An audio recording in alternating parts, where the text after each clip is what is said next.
Good morning, everyone. I appreciate everyone tuning in. Today we'll hear from Secretary French for our vacation update, as well as Deputy Secretary Samuelson and Dr. Levine for our usual vaccine and health updates. This afternoon, we'll also be paying attention to the Advisory Committee discussion about the Johnson & Johnson vaccine. It's my hope that after the committee finishes its meeting, the CDC and FDA will move questions, perhaps even tonight or tomorrow. In Vermont, we're preparing for a resumption of the use of these vaccines, so we're ready if all goes well. If the feds give the green light, we'll be ready to start using J&J again next week, which will be helpful in many ways. But I want to assure everyone, even with J&J, we're still on pace to have more than 60% of adult Vermonters vaccinated with at least one dose by May 1. If the pause is lifted, to further accelerate. So I want to thank Vermonters again for doing their part in signing up, among many other things in this pandemic. Vermont national leader in both rate of vaccine administration and the percentage of our population being fully vaccinated. And that is because of, thanks to all of you, helping yourselves and your communities by getting the vaccine. We're really fortunate to have all these choices, all these vaccines that are safe, effective, allow us to do many of the things we've missed over the last 14 months. Next, as you'll remember from last week, Senator Sanders and I our work to expand summer programs for our youth. Together with the Agency of Education, Vermont After School, and others, our goal to make sure connect with their friends and have some fun this summer after missing out on so much over the last year. This week, Senator Sanders and I met with superintendents from across the state to hear about their plans. Really encouraged by what I heard. I want to thank them for working with us to help build a great summer for our kids. For parents out there looking for opportunity for your kids, you can view a map of available camps on afterschool.org. There are over 400 offerings listed, with more on the way, and that's enough capacity to welcome over 30,000 kids. We're working to make them successful, affordable, and impactful for our youth, so please take a look if you have an opportunity.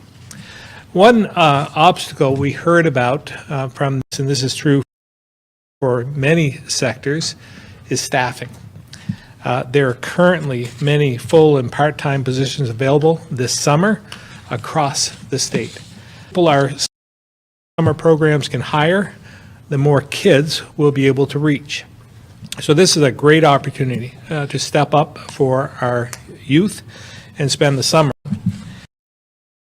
Vermont After School has a full page, page for people interested in these jobs. This is open to high school, college students looking for a summer job or college credits. And it really does bring back memories for me. When I was 15, I was a camp counselor at Lotus Lake as a woodworking instructor. So again, if you're interested, visit vermontafterschool.org. Lastly, ACCD will issue our full guidance within the next 24 to 48 hours. And we'll discuss it at Tuesday's press conference in greater detail. But stay tuned for that. Look for it. It will be up on their website this weekend. With that, I'll now turn it over to Secretary French for his education update. This was vacation week for some of our schools, so the participation rate was much lower than normal. This week, we tested about 226 staff, which is about 20% of the number we usually test. To date, this testing has identified no positive cases of COVID-19. This is the third week in a row the testing did not identify a single case. This means the positivity rate for school staff has been 0% for the month of April so far, and the state positivity rate remains low at 1.5%. With the vaccination of school staff nearly complete, we have decided to end the surveillance testing program for school staff after next week. In its place, we are working with the health department to organize a pilot surveillance testing program for students in schools and summer programs. We'll be using new funding from the CDC to pay for the program. This program is still being organized, and we'll have updates on it in the coming weeks. The USDA announced this week that it is extending program flexibility for the student meal programs through June of 2022.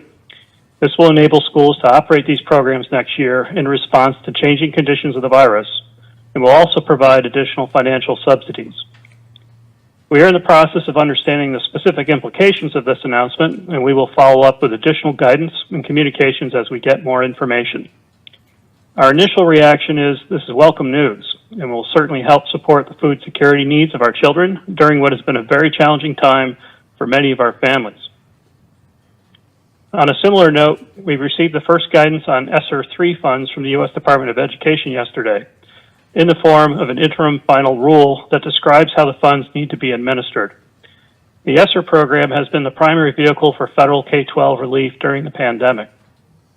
Vermont's K-12 education system will receive about $285 million under this ESSER 3 program, with 10% of the funding being reserved for state-level support and 90% going directly to school districts. In the guidance that was issued yesterday, the U.S. Department of Education clarified that the Agency of Education is the recipient of these funds, and the agency is responsible for developing a plan for how to spend the state-level funds. We will now begin the work of developing the spending plan. The agency is required to develop the plan through a formal process of stakeholder engagement and public comment, and we will use the priorities that emerge from the district-level recovery planning guide to guide the initial drafting of our plan. Lastly, we will be issuing guidance on graduations and end-of-school-year celebrations this afternoon. Both graduations and end-of-school-year celebrations, including proms, will be permitted, but will need to follow the safety requirements outlined in our Safe and Healthy Schools guidance and the Vermont Forward Plan. These celebrations are not only being permitted this year, but also being strongly encouraged. This has been a long year for our students in our schools, and we want to do whatever we can to ensure the school year ends in a safe and celebratory way. That concludes my update. I'll now turn it over to Deputy Secretary Samuelson.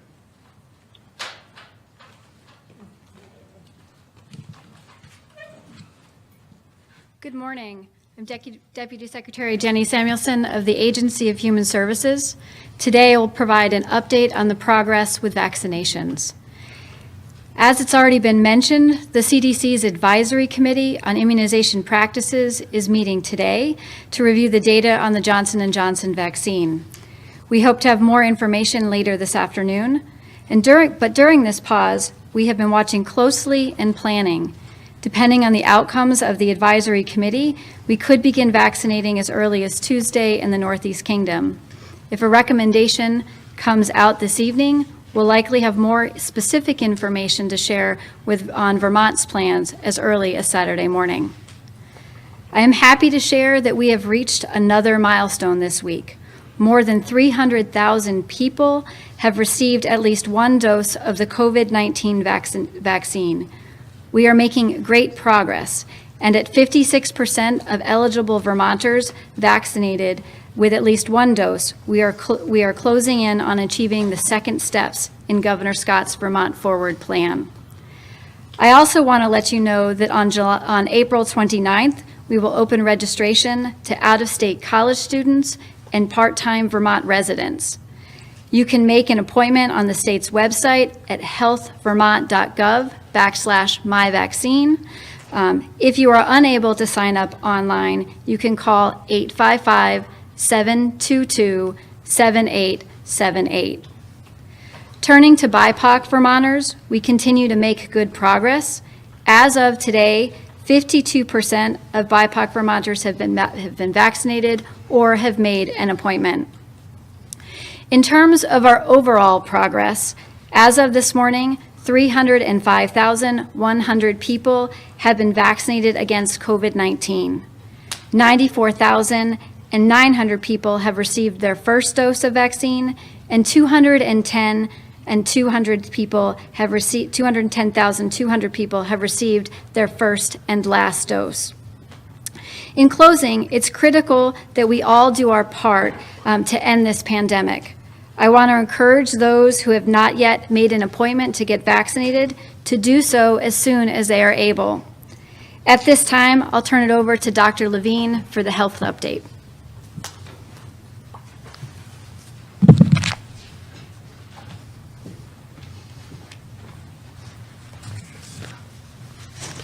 Thank you and good morning.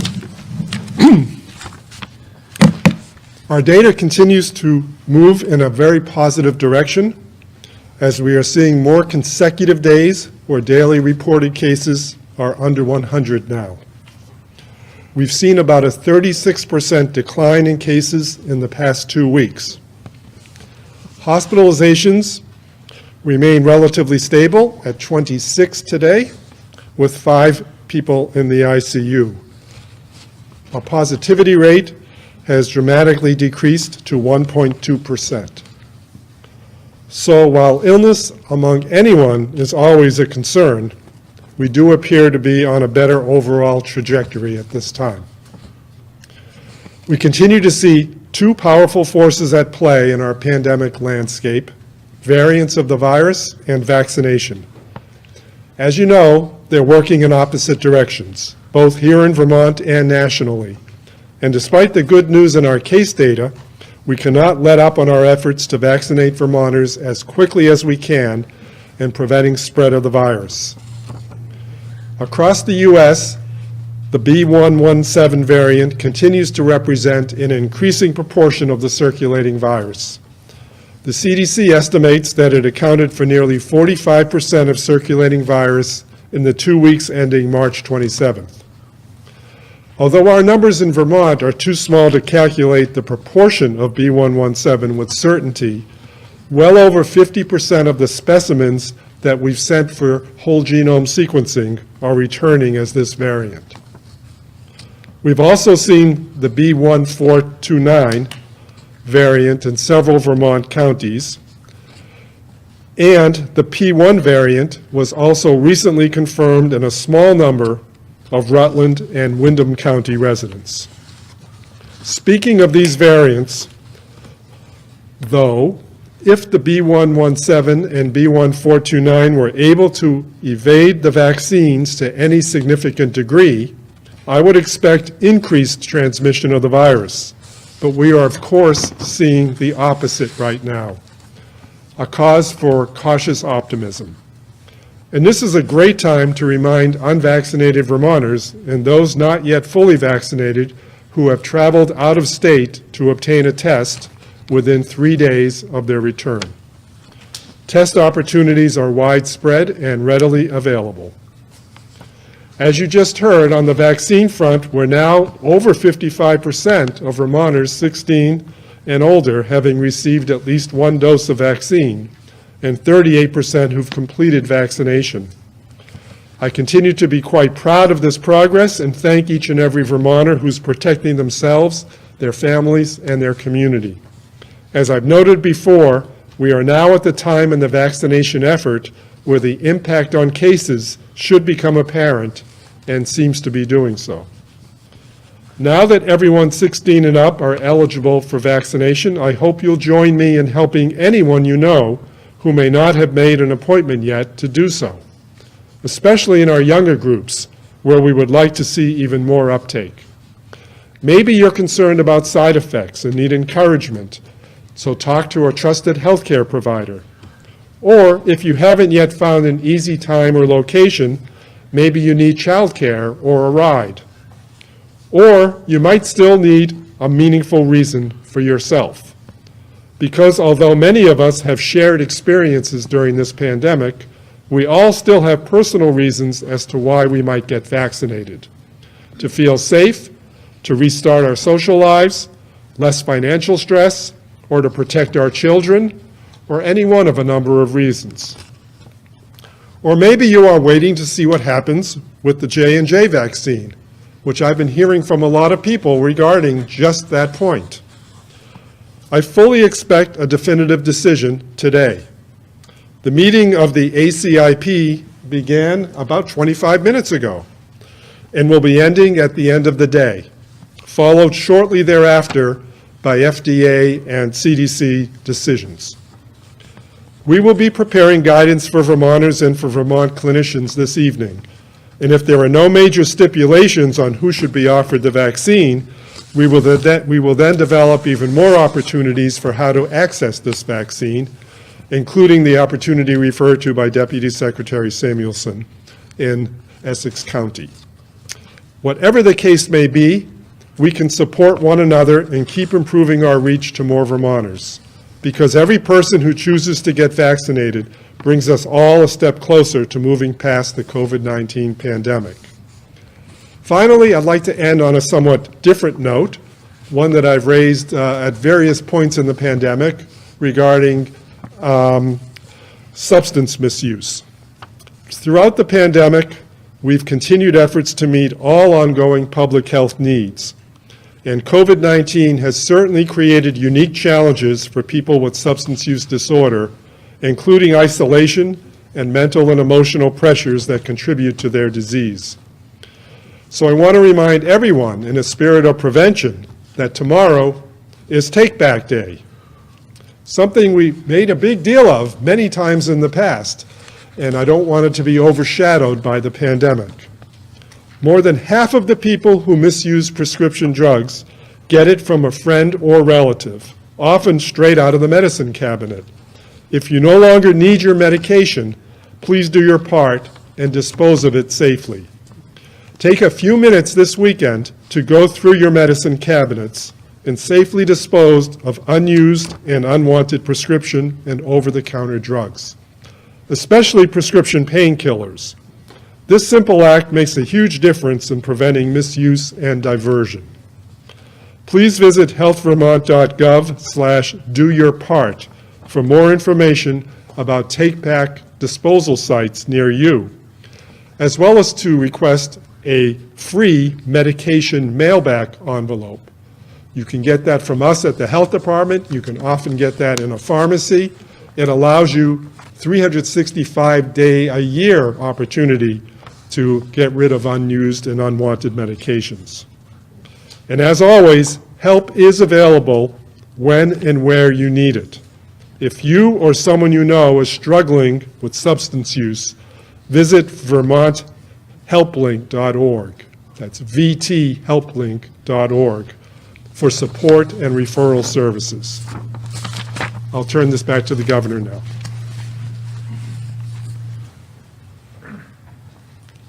Thank you, Dr. Levine. Now open it up to questions. All right, starting with Calvin Cutler, WCAX. Thanks, Governor. So you may have seen today that New York City is opening up vaccination appointments to walk-ins. You don't have to have an appointment.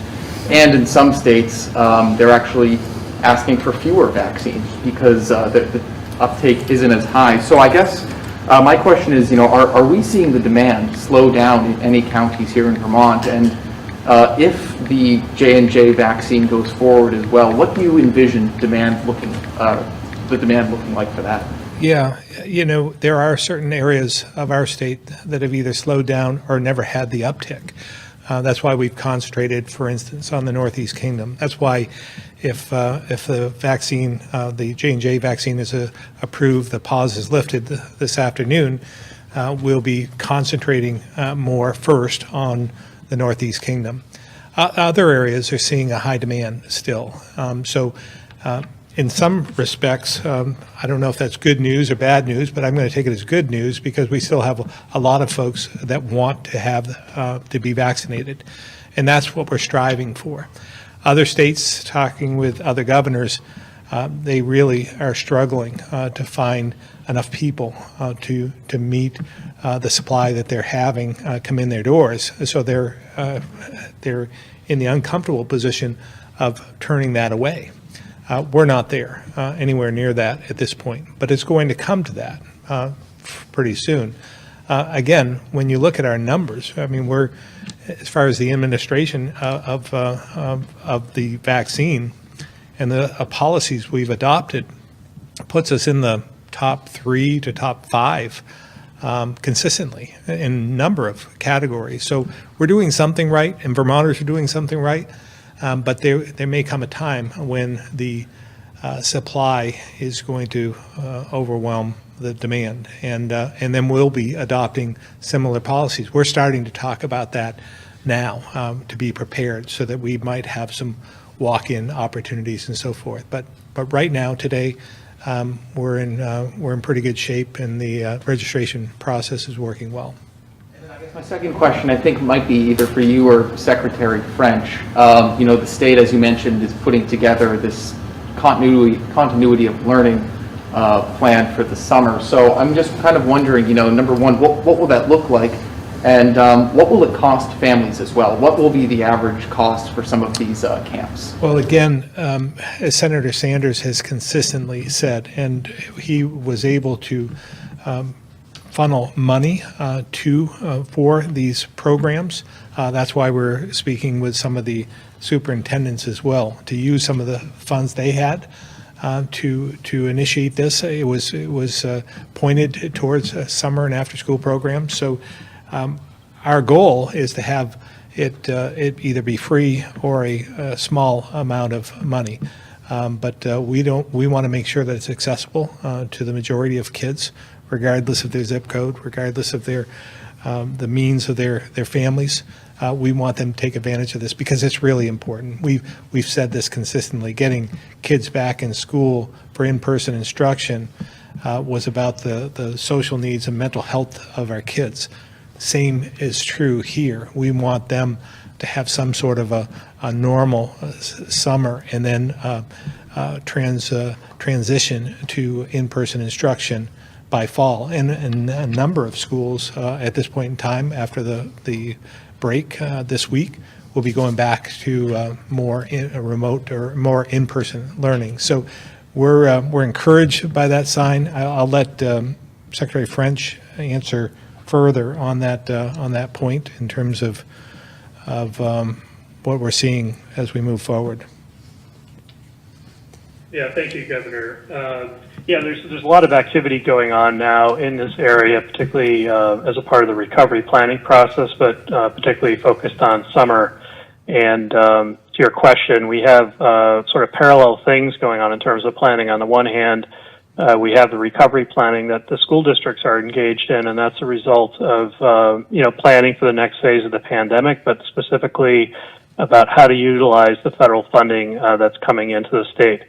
On a sort of a parallel track, we also have coordinated activity happening at the state level, and this is through Vermont After School, to expand the capacity of programs statewide. So there's more options for students and families across the state that include not only schools, but summer camps and so forth. We just want to ensure that there are a large number of activities available for all students this summer so they can get outside, reconnect with their communities and schools and so forth.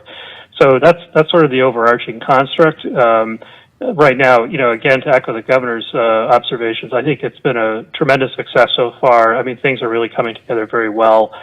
Things are moving in the right direction, so we couldn't be more pleased with the support from schools and the community stepping up, and Vermont After School's been wonderful and sort of leading this. So I think it's going to be a great summer. Just one last follow-up question. Secretary, do you envision every single student moving on to the next grade, or do you think some districts might make the decision or have kids stay back and repeat grades? Yeah, that's a question that's really handled at the local level. School districts are required to have a policy on retention. For example, certainly this policy was more typically enacted in a way prior to the pandemic, and you can imagine how that plays out differently at the different grade levels. So, decisions on retention for students in the primary grades, for example, are fundamentally different than the decisions around retention for students at the high school level, which is largely based on passing courses and making progress towards meeting graduation requirements. So those kinds of issues are all being sorted out at the local level, which is where they should be sorted out. And we haven't heard a lot of conversation yet around particularly progress towards high school graduation, but I expect that conversation will emerge here in the next week or so as districts come back from their April vacations.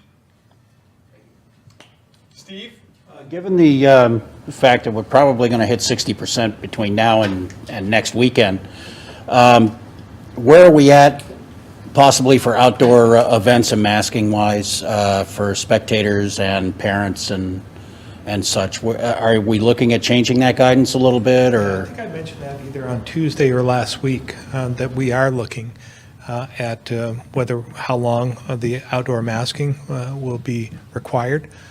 So I think you can expect sometime in the next couple of weeks that we'll have some guidance on that. We're not quite there yet, but we are certainly talking about that right now. Liz, NBC5. I know we're still waiting for a word on Johnson & Johnson, but if we get the green light from the CDC and the FDA, how soon do you think we'd be able to administer shots? Because I know of a couple people who have appointments on Monday. At this point, do you think those people will be able to get the J&J if we do get the green light today? It will be close. I don't know if it will be Monday, certainly Tuesday, but maybe Deputy Secretary Samuelson will be able to answer that. So for the few appointments that we still have in the schedule, they are mainly with our pharmacy partners. Our pharmacy partners will need to look at and respond to the guidance that comes out this afternoon. It is anticipated, as the governor said, that we definitely will be ready to go on Tuesday. Depending on what the guidance is this afternoon, we'll be able to make decisions with our pharmacy partners about those that are scheduled on Monday. I have a question for Dr. Levine. We spoke to a person, or a woman, who claimed just 5 days after she received her first dose of the Pfizer vaccine that she had to go to the emergency room, and from there she was diagnosed with Bell's palsy. Have you heard of this reaction, and do you recommend that this person skip the second dose or continue to move forward? Yes, so Bell's palsy has been reported, not just with this vaccine, but with vaccines for a variety of diseases over the years and decades. So it's not an unknown side effect. Whether her side effect is related to the vaccine or another factor, she would have to investigate with her healthcare provider, because there are a number of other known causes of Bell's palsy. The reality is, if it is related to the vaccine, it is a distinctly uncommon side effect and would not be seen in huge numbers in any of the trials that have been ongoing to date. I wouldn't want to advise her on the second dose, again, because she needs to be assured by a healthcare professional who knows her case specifically that there is no other cause except potentially the vaccine before she makes a decision about the second dose. Someone like her, though, if it were actually associated with the vaccine, that would still not potentially preclude her from getting another type of COVID vaccine. But I'll leave it at that. Thank you. Lisa, EAP. Thanks. This is also a question for Dr. Levine. As I'm sure you know, the Washington University released that study yesterday about the increased risks that COVID survivors, even who had mild illness, face months after they've been sick. I was wondering, is the health department monitoring or plan to monitoring COVID survivors in Vermont for any lingering illness or for deaths months later? I know you already have plenty to do, but I was wondering about that. Yeah, no, thanks for the question. And the CDC came out with information that I guess is going to be embargoed for a short time, but it's probably available this afternoon, that also speaks to what impact having COVID has. So this allows me to repeat a theme I've mentioned many times here, which is to those who think, well, I don't need the vaccine. If I get the illness, it's not a big deal. It'll be done and over with, and then I'll still have some immunity. These kinds of studies remind us that it is not always a benign condition. It is not always something that has no long-term ramifications on someone's health. The description of the people that were observed in these studies are that they had not very significant cases of COVID. They were oftentimes very mild. Yet, when you look at their healthcare expenditures, look at their times to revisit the healthcare provider community, they were at higher rates than you might expect after having had such a benign illness. Some of them had more chronic symptoms that developed as well. I don't want to emphasize death because that was not as significant a finding with regard to these kinds of patients that I'm talking about. So my word of caution to Vermonters, especially those who might feel like they may not really need the vaccine, is do not underestimate this virus. And don't underestimate the fact that you could have long-term symptoms. Now, with regard to what the health department's doing, most of our interactions with a person who tests positive occur very immediately, and then we allow them to have communication with us and encourage that through either the Sarah Alert app that we provide or other means during the ensuing weeks. Certainly if they develop symptoms they're concerned about, if they don't lose any of their symptoms and are wondering how to reintegrate back into work and et cetera. So we communicate with them then. We don't actually follow them long term. However, that's been one of the reasons I've been pushing very strongly for our own within Vermont study of people long term with COVID. And we're very close to beginning that study in a more prospective way now to understand this whole syndrome called long COVID or long haul COVID, depending on what label you'd like to use, which is not everyone. Some people have symptoms and they go away after 3 or 4 months, but these are people whose symptoms persist 3 months plus and don't seem to go away, whether they be fatigue, shortness of breath, exercise intolerance, brain fog as it's called, or other symptoms. So the bottom line is we're going to be embarking on some study of that, but we don't have a lot of data regarding the people who've had COVID already in Vermont and how many of them do or do not have persistent symptoms. I did have an opportunity to speak with a support group a couple of nights ago, and there were people there, obviously, and they had very compelling stories to tell, but at the same time, it was not a large group. That's not totally representative of the whole Vermont population, I realize, but we're not aware of large numbers of people who feel that their symptoms are persisting. But clearly we know that there is a number of them out there, and we want them to be able to turn to aspects of the healthcare community to have their stories heard and have any interventions provided that could be useful for them. Okay, and then also, thank you for that. You mentioned earlier that you'd like to see, or the health department would like to see more young people get vaccinated. What is the percentage now, and what would you be comfortable with seeing? I'm sure you'd like to see them all get vaccinated, but is there a certain percentage that you're looking for? Well, we've set a goal for most of our age strata, if you will, in the 80% plus range. And that's how we've been doing a lot of our projections. I think the most recent group that we opened up in that window over the weekend that passed already was the 16, 17, and 18-year-olds. And I think we're in the 55% range or so of them. Is that true? 41% range of them. And then in the next strata? Sorry, Dr. Lee, it's 50% in the 16 and 18. It is. 41 in the 19. Okay. 50% in the 16 to 18, and 41% going up to age 29.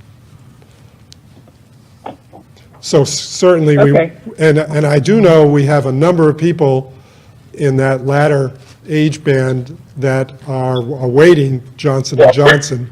So we will see with great interest if Johnson & Johnson is returned to its former status with no major restrictions or concerns, how many in that age group are joyous about that and immediately start scheduling appointments. I see. Okay. Thank you very much. If I could just add to the Johnson & Johnson issue, just as a reminder, we don't have a lot of inventory at this point in time. So I think we have maybe in the state supply under 1,000 doses. But the pharmacies, which aren't in our control, have an inventory as well. So we can get started this week, but a lot of it will rely on what we do in the future will rely on what they tell us on Tuesday. So when we have our White House call on Tuesday, they will tell us if the pause is lifted, how much they're going to ship us. And that will be a big factor in what we do in the future over the next week or so in terms of vaccination clinics with Johnson & Johnson vaccine. Mike Donahue, the Islander. Thanks, Jason. Governor, we've heard from a number of people, especially women, deeply concerned about the Johnson & Johnson vaccine shot, if and when it does get approval to restart.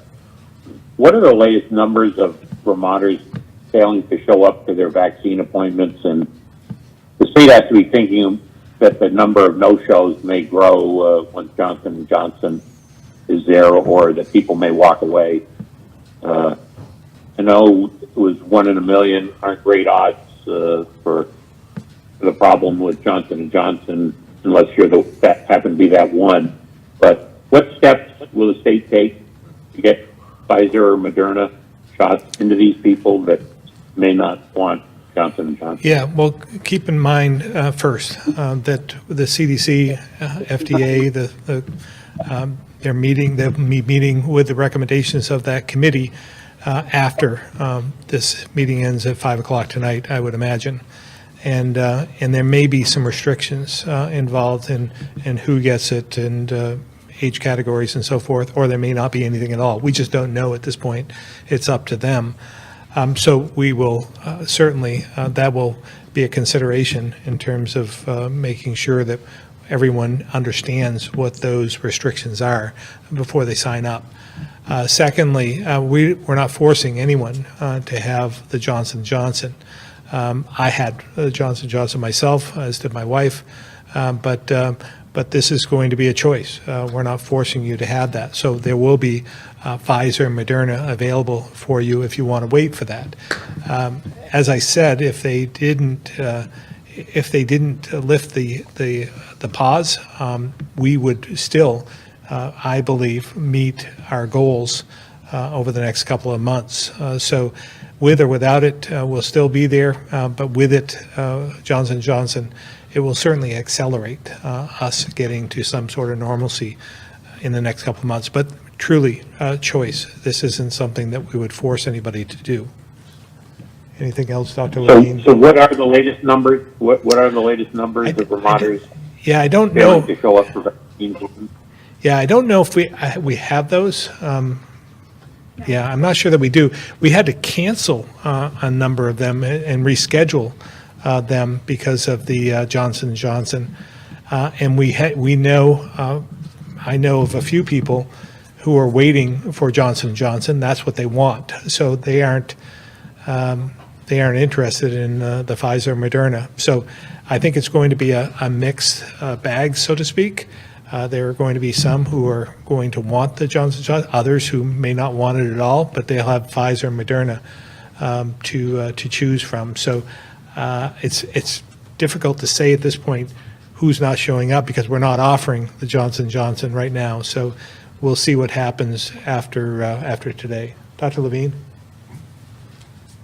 And just the only thing to add to that is, obviously, the person who was scheduled in the last several weeks for Johnson & Johnson didn't have an appointment to not show up for because that was canceled. But they were all provided with the opportunity to have a Pfizer or Moderna appointment within the same time frame, so they wouldn't have to move to the end of the line because of what happened at the federal government level, they could actually get Pfizer or Moderna within the same number of weeks as their Johnson & Johnson appointment had been already scheduled for.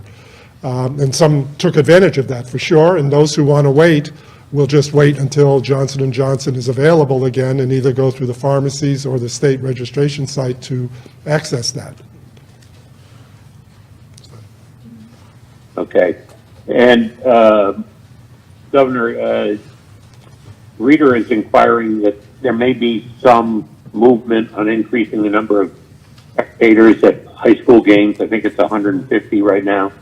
Are those numbers going up? And if people are doubly vaccinated, does that count? Yeah. For the 150 a Reader wants to know? Yeah, no, actually, the 150 is unvaccinated.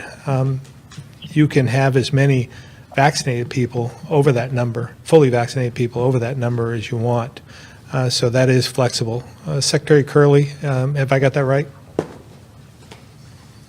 Governor, I was actually hoping maybe Secretary Moore would join in, but I do believe it's as of May 1st, we go to that 300, just to be clear. Right.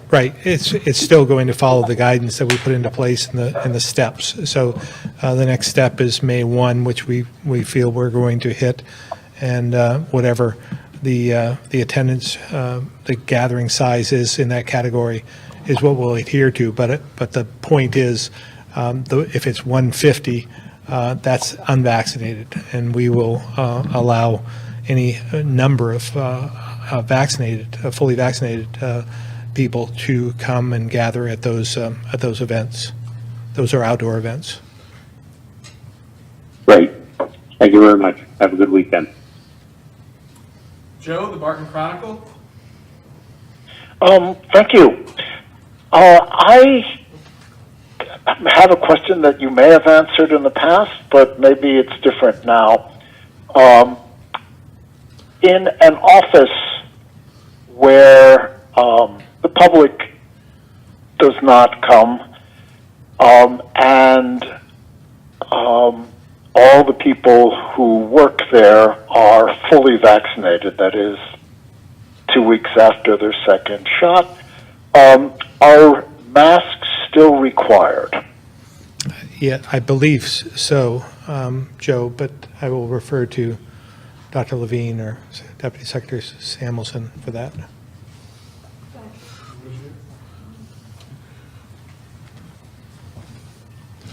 That would still fall, as we enter the months of May and June in the universal guidance part of our Vermont Forward plan. So it would involve masking in that setting. Okay. Well, thank you very much. Howard, VPR. Yeah, I think Secretary Samuelson, we learned last week that FEMA was giving the state about $46 million for the motel program, and I'm wondering if you could give us a little information on that. Can that money be used to purchase motels, or is that just going to continue paying rent, so to speak? And, how long do you think that will carry the state, and what is the long-term plan beyond that? If the state's spending about $6 million a month, that's only going to go another 6 to 8, 10 months or so. So what can you tell us about that $46 million we got last year from FEMA, last week? Yeah, that's a great question. So the current hotel program, we've been working with our housing partners across the state to identify what a transition plan is for it. The program, as you mentioned, in its current state is not sustainable for several different reasons. We will be returning to tourism here in the state of Vermont, and the number of hotel rooms that are available will decline. And it's just also not financially or programmatically sustainable.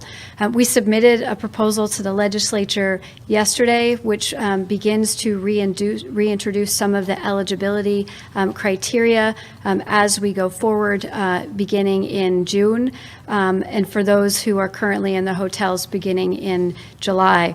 Over the next couple of weeks and months, we'll be working with our housing partners to help make the transition of this emergency housing program to something that is more sustainable and also works to get folks into permanent housing versus what is really a program intended for emergency or short-term housing. And so the 46 million is just going to continue along with what's happening right now, basically paying rent for another 6 to 8 months or so? The 46 million will be used in that transitionary process to transition from the hotel program to a more long-term sustainable process. Well, what does that mean, transition? Does that mean purchasing motels, or what can you tell me about that?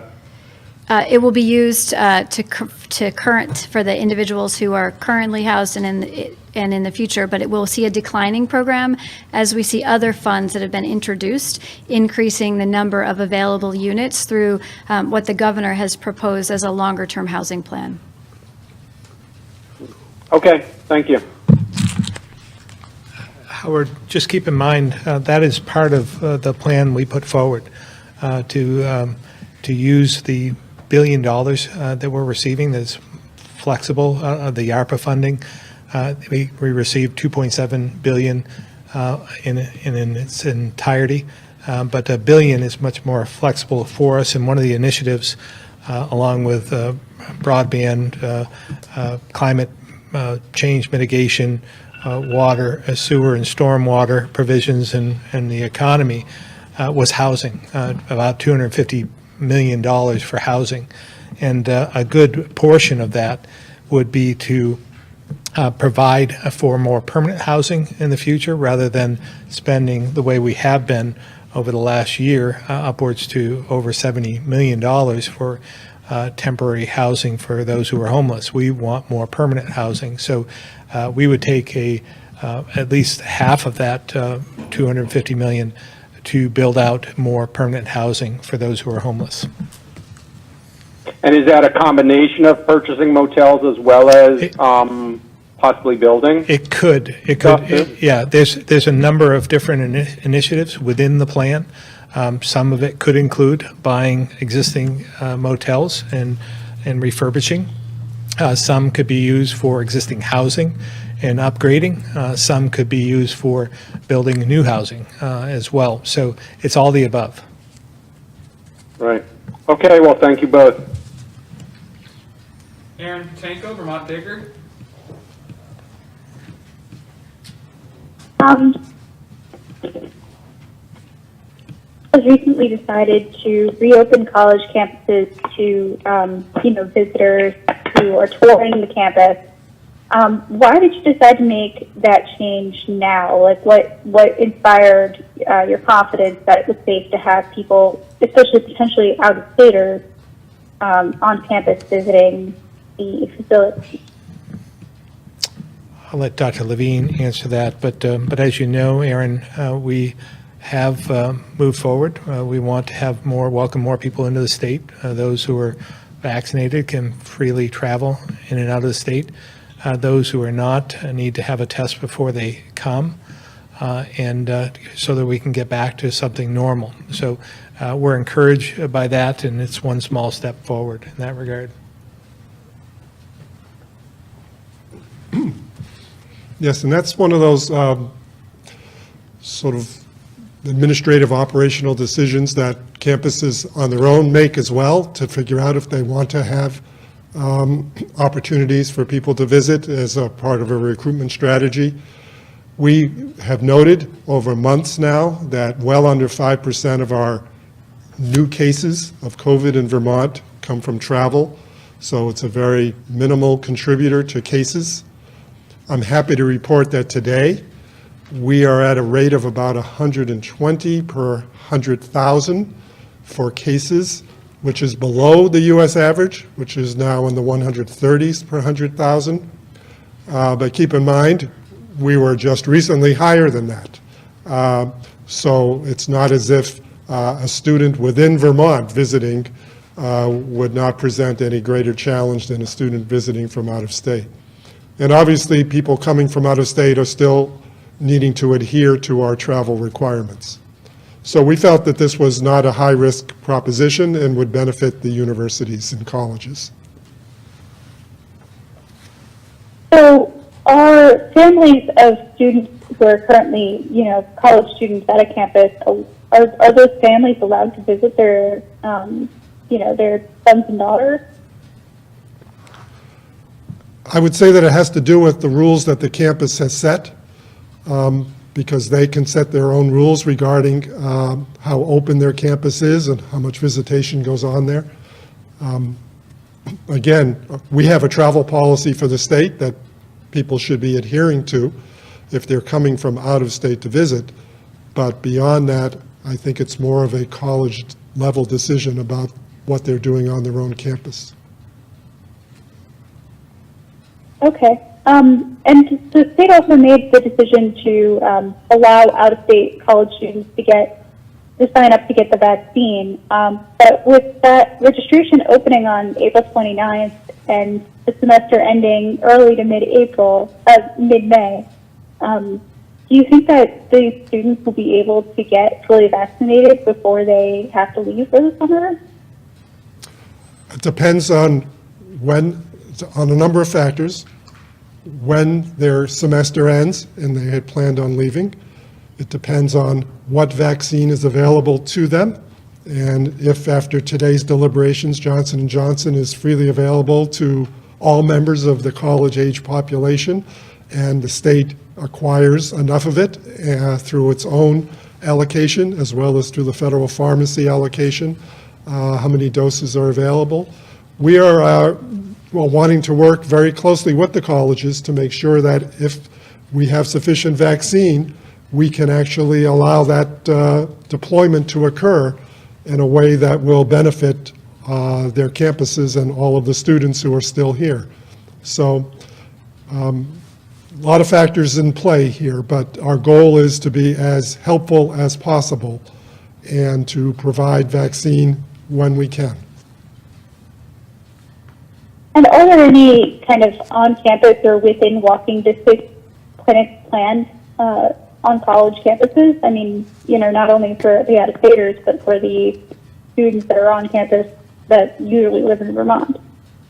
Yeah, all I can ask you there is to stay tuned, because as we understand the Johnson & Johnson situation better and the amount of vaccine from the presidential calls that the governor is on every week, we'll be able to comment more on that. Okay. Deputy Secretary Samuelson wanted to say something as well. Erin, in addition to the availability of the Johnson & Johnson coming on board, which will give us new opportunities to explore with our college campuses, we've worked hard to ensure that the vaccine is located in close proximity to many of our campuses. So for example, for the University of Vermont, it's located at the Doubletree, which is just a short distance from campus. In Middlebury, around the Middlebury College, it's also located within the town of Middlebury. So I feel confident that those students who are on campus now, regardless of the move that we go forward with, will have access close to where they live and access close to the campus.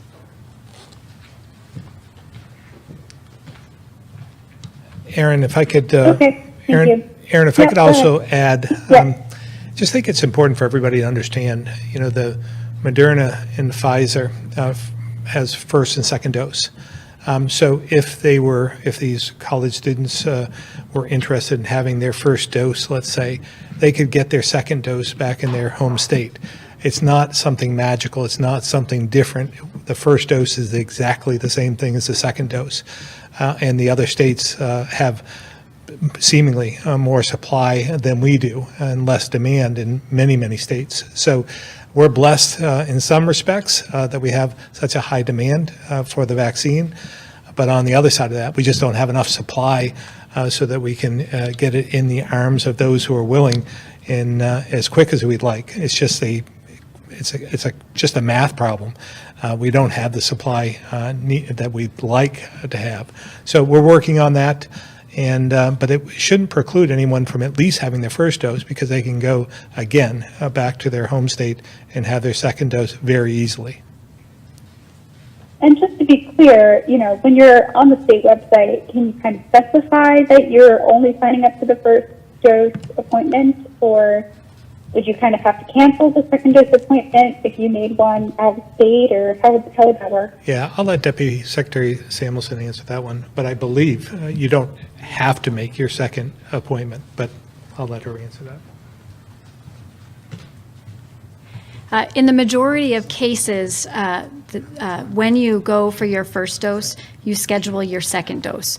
So it would be at that point that you would indicate that you would be getting your second dose in another state or another location. So the system is set up to really accommodate the desire of students to get their first dose in Vermont, and if they choose to get their second dose at their home state, to indicate that at the time that they have their appointment. Okay, thank you. Greg Lamoureux, the county carrier. Thank you. Good morning, Governor. I guess this afternoon, good afternoon, Governor. We have a local municipality that took ownership of a property via tax sale last year. There were people squatting in the home, and without a lease, the municipality was not able to evict because of the state's eviction moratorium. Meanwhile, the municipalities had to, maintain the property. They're not able to put it up for sale to get the property back in the tax roll. They're having to pay the utilities, costing taxpayers more money, and taxpayers are really kind of taking it on the nose. I'm wondering when you expect the current eviction moratorium to be lifted. Yeah, this is a source of frustration for many. I know of many individuals that are facing the exact same scenario. But the vast majority of people we've been able to help over the last 12 months has been substantial. So a lot of it depends on the courts themselves. The courts are now just reopening and can hear some of those eviction cases.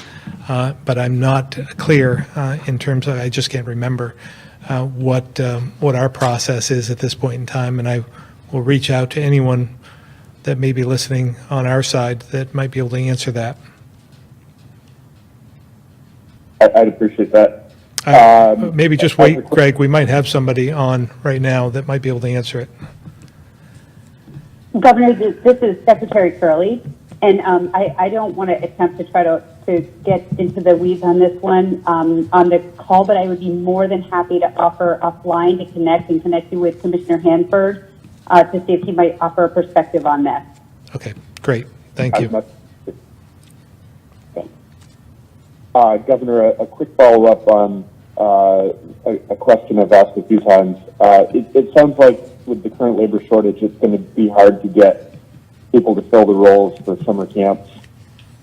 We've heard week after week, that the work search requirement is going to be reinstituted shortly. But we haven't really heard anything concrete. When can we expect a concrete answer on when that's going to be reinstituted? Yeah, it'll be within the first 2 weeks of May, and we'll have more information on this next week. But I think for those listening, the work search requirement will be reinstituted within the first 2 weeks of May. So prepare for that. All right, that's my two questions. Thank you, Governor. Have a great weekend. Thank you. Kat, WCAX. Hi, I had a question that probably is for Dan French. How many schools will be going back to in-person learning once spring break wraps up this week? And what's holding districts back at this point? Hi, Kat. We're not sure yet. As you know, we do a monthly survey to measure the amount of in-person, and that survey closes at the end of the month. So we'll have a better understanding of what's going on relative to the transition to more in-person once we get the data back from that survey, and I'll be reporting on that in early May.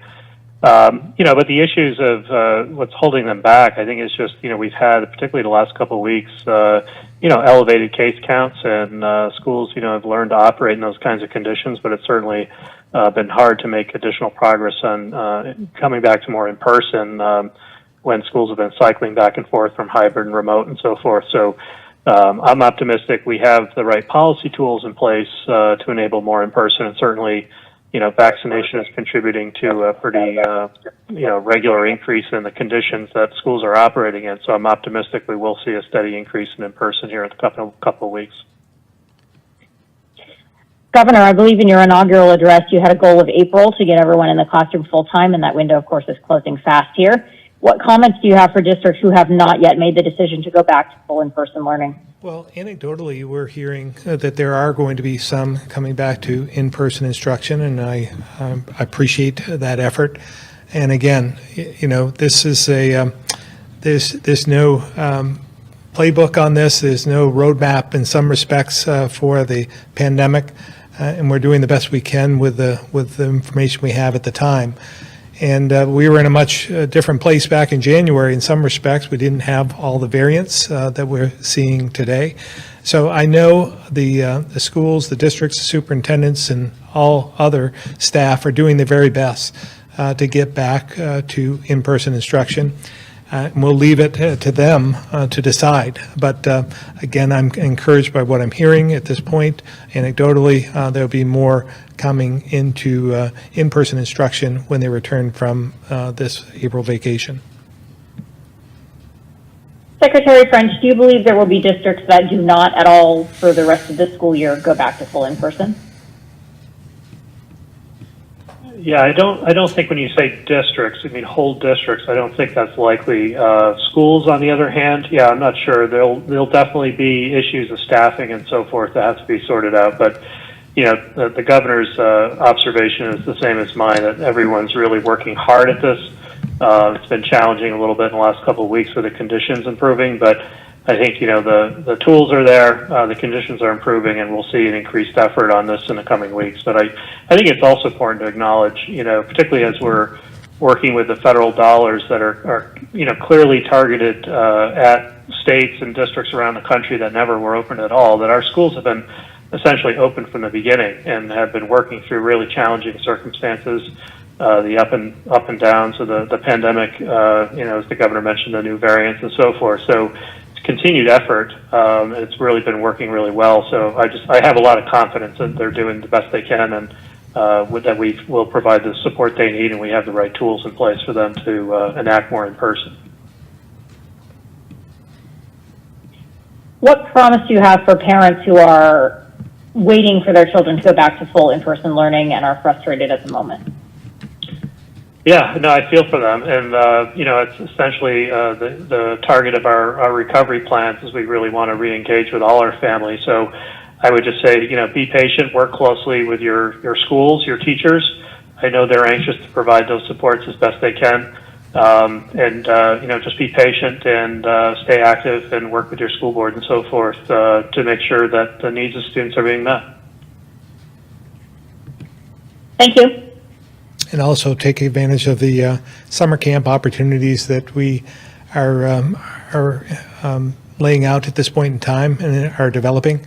I think that this will help parents as well as the students transition through this summer.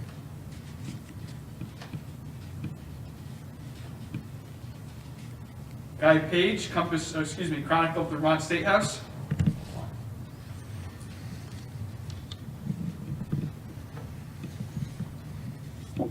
Governor, two readers say that they have been denied access to their child's graduation ceremonies because they have not been nor plan to be vaccinated.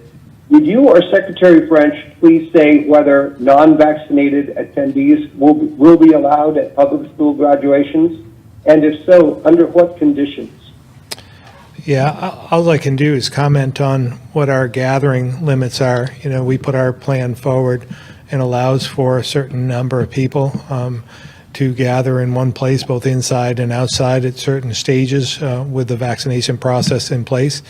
and those limitations are based on those who are unvaccinated. So I don't know. The schools obviously have to do what they think is best. And I know there's some more guidance going out this afternoon for schools and graduations. So I don't know what limitations the school districts or schools themselves will implement. But we're trying to find a path forward so that they can have a somewhat normal graduation. Secretary French? Yes, I think, for the most part, it will be closer to normal, certainly, than last year. But our guidance that is coming out this afternoon basically follows the Vermont Forward limitation. So, Guy, I don't think there's been any graduations yet, but there will be some in May, certainly, and that would fall under sort of step 2 of the Vermont Forward. So districts would have an option, certainly, on indoor. Unvaccinated people is 1 per 100 per square foot, and then any number of vaccinated. And then outdoor, they certainly have greater flexibility. So, and then come June, certainly when most graduations happen after June 1, the numbers expand up from there. So I'm optimistic that the Vermont Forward Plan, our guidance that falls under it, will provide districts sufficient flexibility to hold graduations that look a lot more normal than last year. So you're saying that right now, or in May, it'll be 1 unvaccinated person per 100 square feet indoors? Yes, our guidance follows the Vermont Forward Plan. So if you're looking for that specificity at this moment, I just encourage you to go to the Vermont Forward Plan. That describes the gathering context limitations and so forth that all groups in Vermont will fall under going forward. And Secretary French, the State Board of Education this week ruled that 4 local school districts must pay tuition to 3 different religious schools pursuant to the Espinoza Supreme Court decision last year. Does this throw the door open to public tuitioning of Vermont's approved independent religious schools for the coming school year, or will the general prohibition on paying tuition to religious schools continue?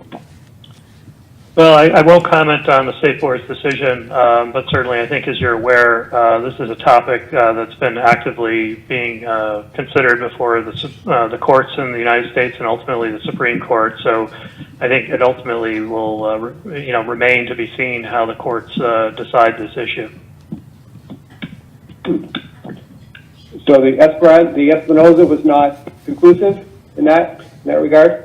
It's sort of beyond my expertise, Guy. I guess, from my perspective, I think we can understand that the courts are actively engaged in clarifying this context, and we'll have to be patient, wait and see how that is ultimately resolved. Okay, thank you. Ingrid, the Valley Reporter. Hi, my question is for Secretary French. Can you give us a snapshot or general overview of the graduation and prom guidance? What type of information should schools expect to see? Yeah, thanks. Again, the guidance will be coming out this afternoon, but we've been clear in the last couple of weeks in our messaging to school superintendents and principals that the guidance will fall under the general parameters of the Vermont Forward Plan in terms of group size, but also follow the safety provisions of our Safe and Healthy Schools guidance. So basically, the guidance that's coming out on this afternoon basically just suggests that these events are encouraged, that districts should consider sort of the intersection, if you will, between the Vermont Forward Plan and the Safety and Safe and Healthy Schools guidance, and it speaks to just a couple areas of how to operationalize those guidance documents in the context of both graduation and events like prom. Okay, thank you. And I have one more question. I'm not totally sure who it would be for, but can private businesses require proof of vaccination? Require proof of vaccination before letting people into bars, restaurants, gyms, and other types of businesses? Yeah, more of a legal question, and I don't know if Secretary Curley has the answer to that, but I believe we are allowing businesses to determine that on their own because we still have a mask mandate in place and for inside, so that continues to be the case. Yes, Governor, Okay. you're correct. Our interpretation is that private businesses are permitted to require proof of vaccination if they so choose. Okay, and I just have one follow-up. Speaking of gyms, when will fitness classes resume, and will that be after July 1st? What was, Take this one too? yeah, what was the question again, maybe? Oh, I'm sorry. Just speaking of gyms, when will fitness classes be able to resume, and will that be after July 1st? They can, they're open at this point in time, and if they follow the Vermont Forward Plan, can incrementally have more people as we move forward. So as long as they adhere to the guidance, they can have those classes now. Do I have that correct, Secretary Curley? You sure do. Great, thank you very much.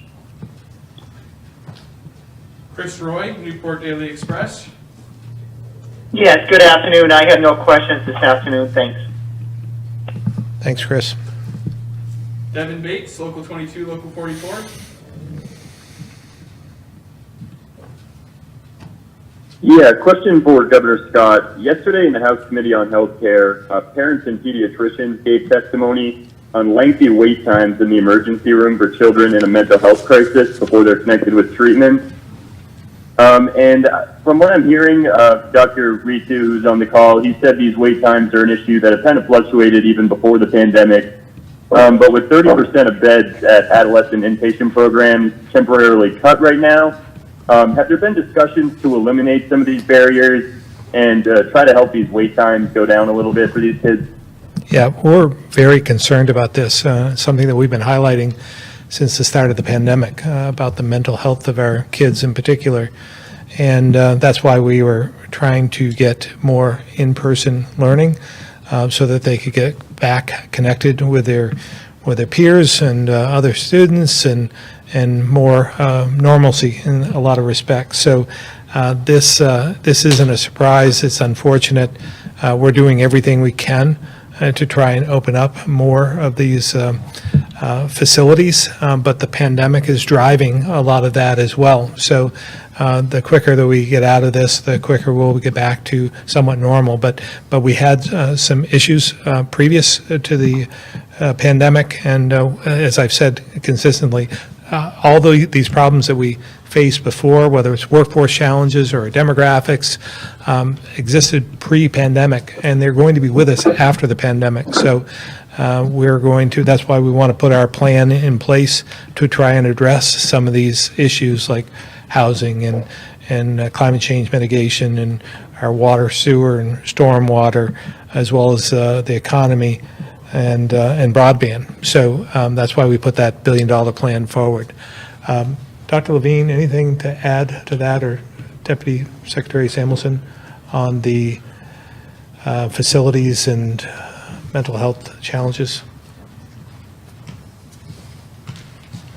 You're correct. We are seeing an exacerbation in mental health. It's not just due to the 30% of the beds that are closed, but an increase in the number of individuals who are in the emergency rooms.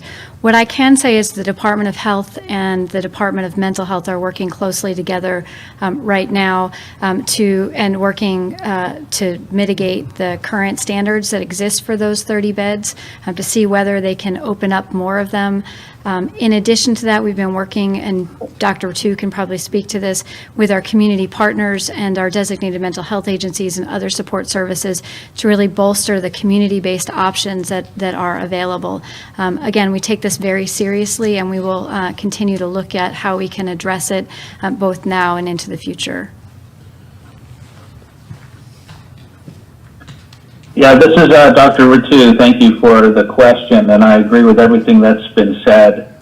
There have been a number of initiatives that are looking at multiple different places in the flow of care to remove obstacles, and many of them that we heard in the testimony yesterday are directed at trying to keep kids from getting into an emergency situation in the first place and try to offer good mental health care upstream of it being a full-fledged emergency.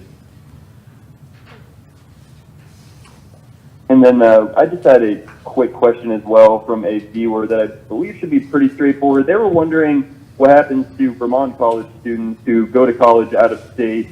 They receive their first shot out of state, but then they need their second after they return back to Vermont. What should those students do? They just wanted some clarification on that. Yeah, just have them call in and make an appointment, and we will be able to give them their second dose. Great, thank you. That's all I had. Avery, WCAX. My question is kind of a piggyback off of the vaccine passport question. Some companies like IBM are designing digital health passes that could be used for entrance in events like sporting games. Governor, would you feel comfortable with this kind of technology being used in Vermont? Yeah, I think it's somewhat of an open question. We're all going to be facing at this point in time. We're using somewhat of a passport at this point for travel. We're saying that if you're vaccinated, fully vaccinated, you can travel in and out of the state without any testing. So we're utilizing that. We're encouraging that for the step process to the 4th of July when we're going to be increasing the gathering sizes, but it's going to be somewhat unlimited in terms of outdoor in particular, the number of people who can gather who are vaccinated. So I think this is the path forward, but we're going to have this debate, I think, in the future as to whether there should be or something that is utilized with a passport of this sort. But from my standpoint, I think we know that this pandemic, the virus itself, is not going to be magically wiped away. It's going to be with us for quite some time, years to come. So we're going to have to deal with it in some way. So I'm encouraged by what I'm seeing, and we'll have this debate moving forward.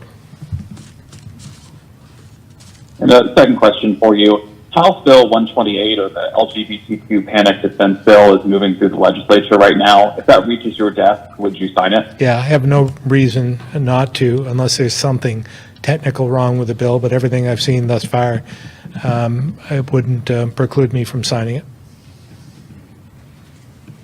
Thank you, that's all I have. Tim McQuiston, Vermont Business Magazine.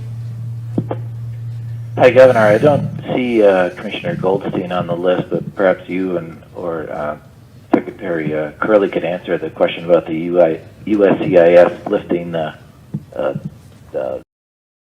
Vermont Center's completion of the EB-5 immigrant fortunately. projects. Yeah. So I was just wondering if you could summarize what it means in a practical sense. Yeah, fortunately, I think Commissioner Pichek is on, and he can describe what happened and the effect of that on Vermont. Commissioner Pichek. All right, great. Yeah, thank you, Governor, and thank you, Tim, for the question. So, we take this as a really encouraging development. The argument that we have been making for some time about the way we see the facts and the way we see the law was really finally agreed to by USCIS and granting the motion to reconsider and withdrawing the previous determination. So it has to go back to an internal office with USCIS, but for all practical purposes, it's directing that office to rule in our favor. And it's a big win for the investors, really. I mean, they no longer have the fear that if they were granted a conditional visa, that it would be taken away. And those that have not yet received a visa now have the assurance that their application will go through USCIS with the regional center to support them. So it's a really big win for the investors, and we're really happy that USCIS, agreed with our position. How many investors in that second group that are still even waiting for a visa? Do you know? Yeah, so we thought, there could be, there are likely hundreds of investors that were impacted. There were probably 300 or 400 or 500 investors that had gotten a conditional visa that maybe were at risk that it would be clawed back if USCIS went that way. There's probably another 100 to 200 that are still in the process of getting their visa in the first place. And those obviously are more directly at risk because they haven't been issued a conditional visa even, or a conditional green card at this point. Does it affect any actual projects in Vermont, either going forward or in process at the moment? Or is it just really about the investors? It's really, I mean, it's beneficial to all the stakeholders. When the investors invest, they're anticipating getting, conditional residency. They're anticipating, a financial investment as well.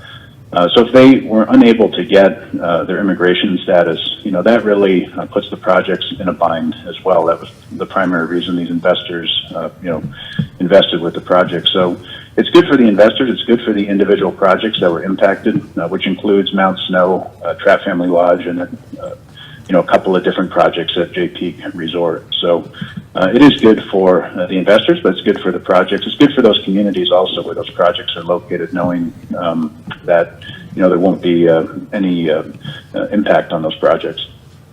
So those projects potentially could go forward then that were halted by this. Yeah, exactly. I mean, their investors can go forward to get their immigration status. There won't be requests to withdraw from the project. The projects won't have to come up with money to try to refund the investors. It seems like everybody now will continue, in the direction that they were hoping to. Yeah, great. I was trying to get a sort of a practical sense of what this would mean. All right. Thank you, Commissioner Pichek. Appreciate it. Tim, just to add a little bit to that, as you recall, as you remember, to remind people, we inherited this problem 4 years ago when I came into office, and we have not disagreed that we want to shut down the regional center. We don't want to be in charge of that. We think someone else should do that. We've never disagreed with that. It was just the timing. They wanted to shut it down immediately. We thought we should unwind this in a methodical way to protect those involved, and that was our argument all along. It wasn't that we wanted to continue to run this regional center.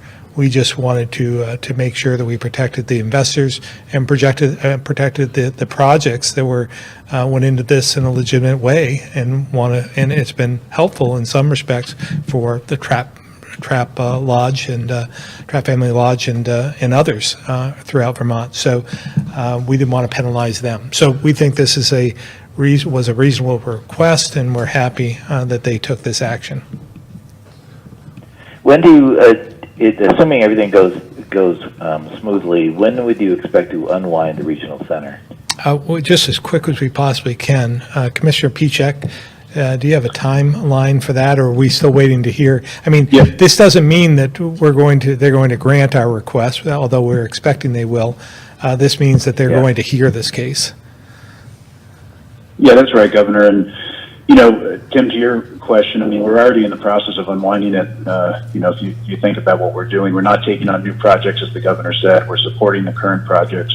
The current projects have raised all their money. They've deployed it to build the programs. They're at this point, waiting for the investment returns to come in, and they're repaying their investors, and they're waiting for their immigration status. So we're keeping track of that. We're filing, reports with USCIS as necessary. But in all practical purposes, we're already in that process of winding it down, and it's really going to be complete when the final investor gets their petition. So that could be, it's probably well over a year from now, but we're in that process as we speak, really.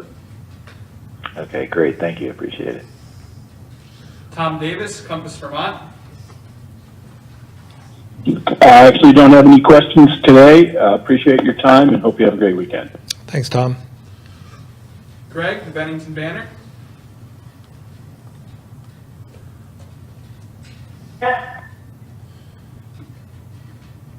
Hello, am I on? Yes, you are.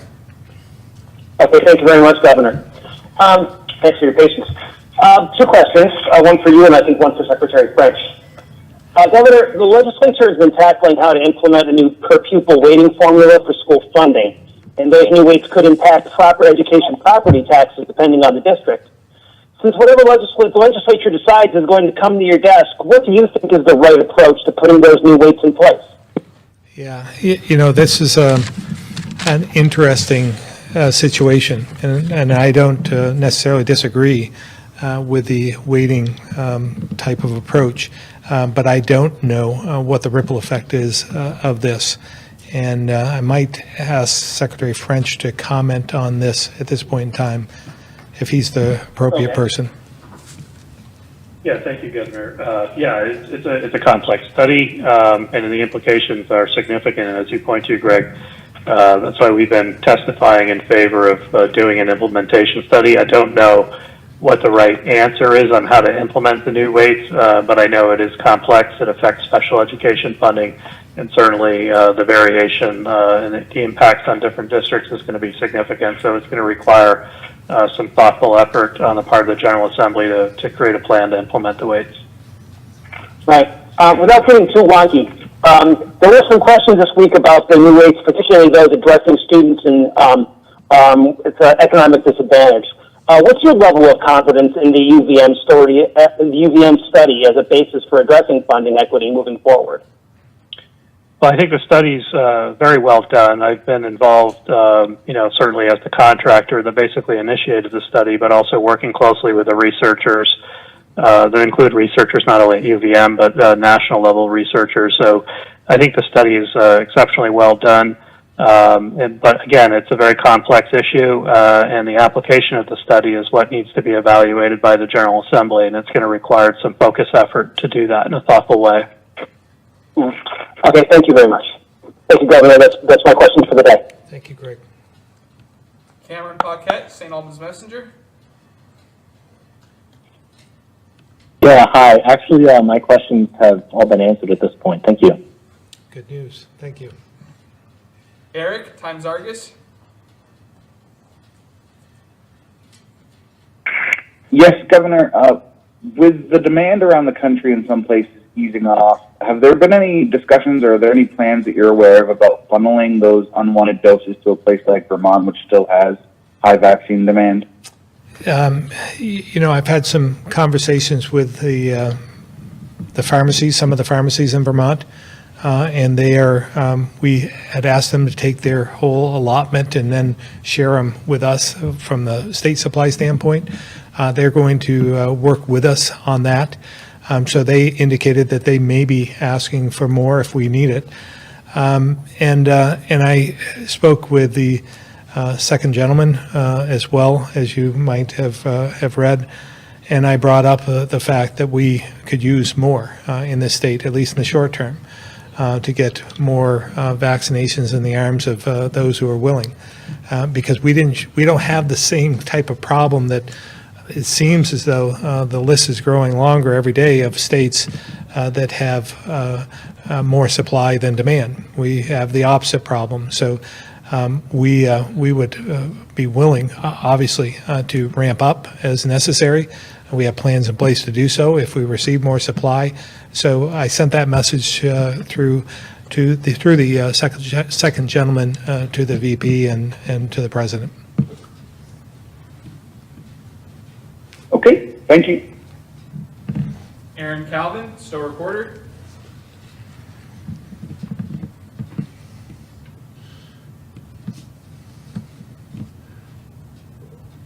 Hi. Yeah, my question is about actually the housing market in Stowe right now.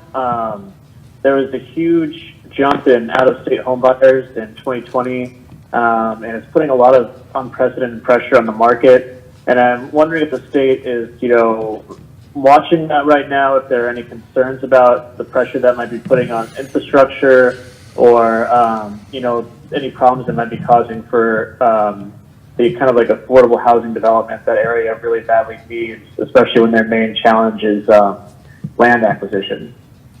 Yeah, again, this is the ripple effect of some of the real estate market is going to impact some of those more vulnerable populations.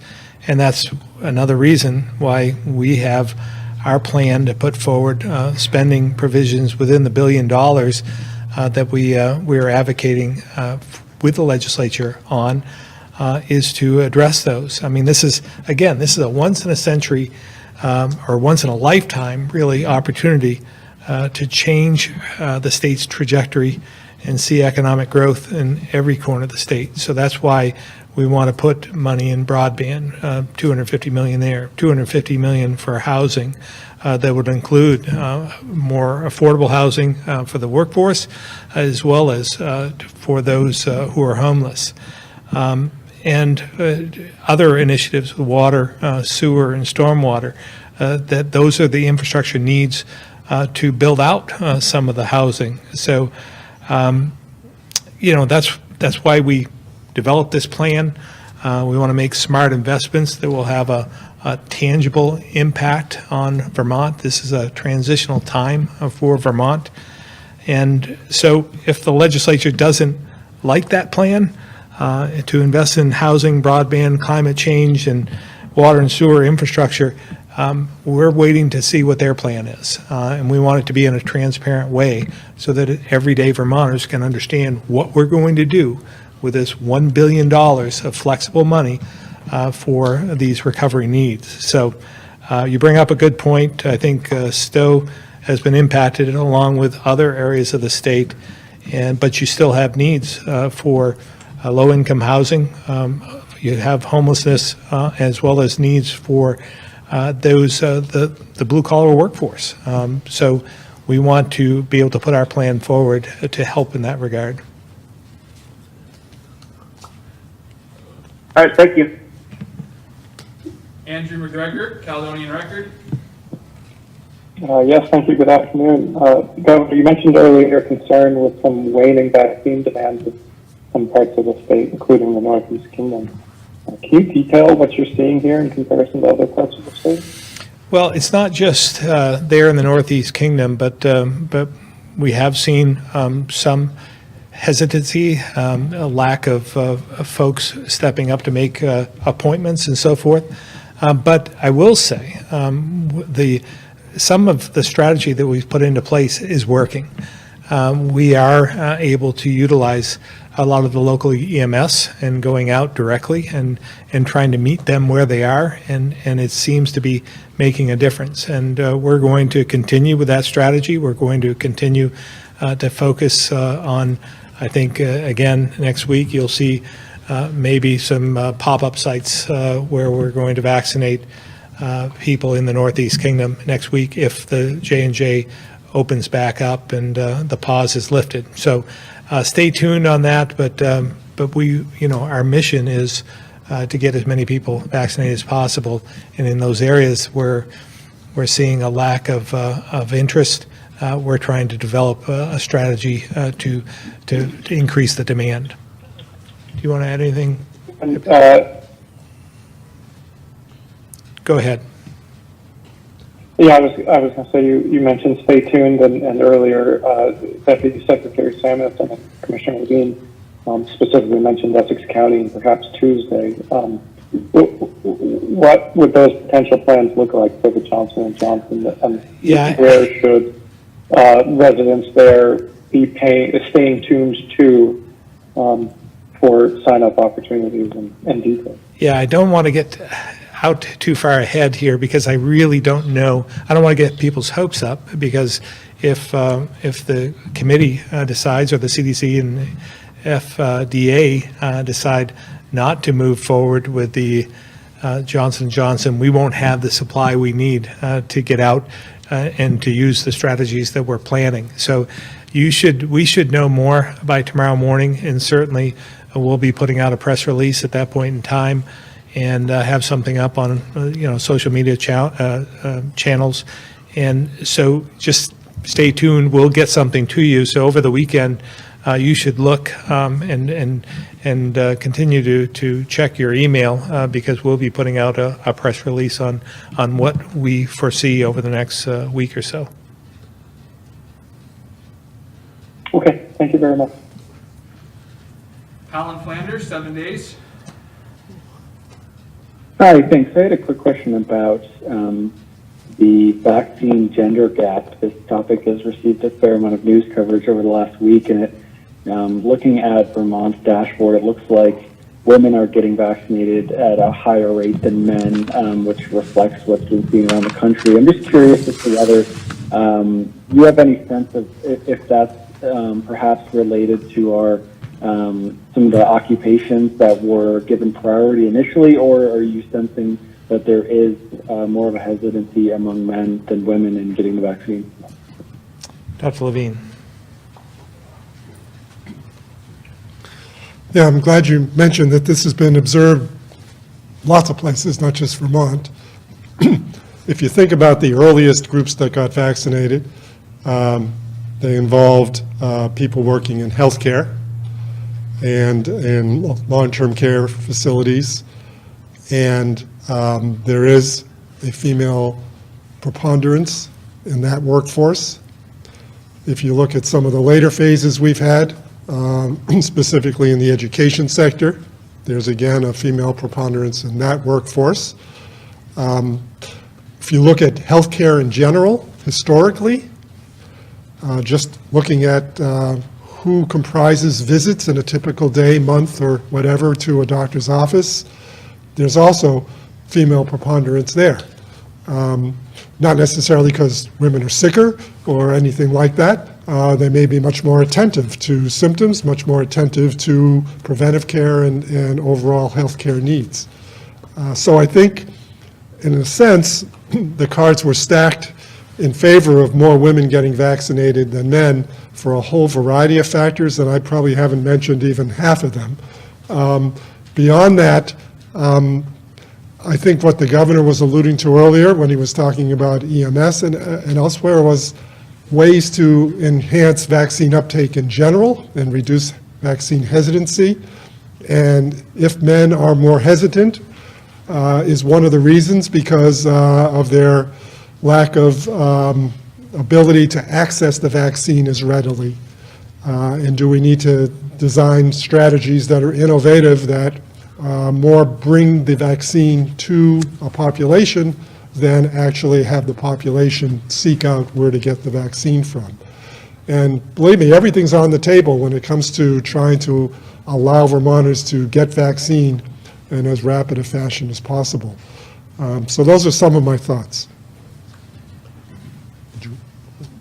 Okay, just relay. It doesn't sound like then that there is that the state has recognized a hesitancy among men at this point. So is that fair to say that, or can you not say at this point? I don't know what the data would show. Yeah, if there's anecdotally. Yeah, we recognize the data, which shows that there's less uptake in men than in women. The reason behind that is not always clear. But if there are factors in hesitancy, we're looking for them, and we will try to meet them by doing whatever strategy is required. Thanks. That's it. Okay. Well, that concludes today's event. But before we go, I just want to again remind everyone tomorrow is National Drug Take Back Day.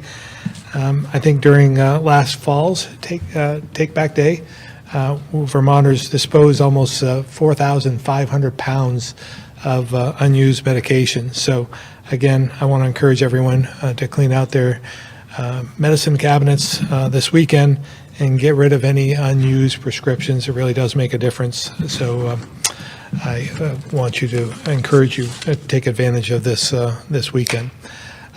With that, thank you very much again. Have a good weekend, and as we welcome spring back again, and we'll have more on Tuesday. Thank you.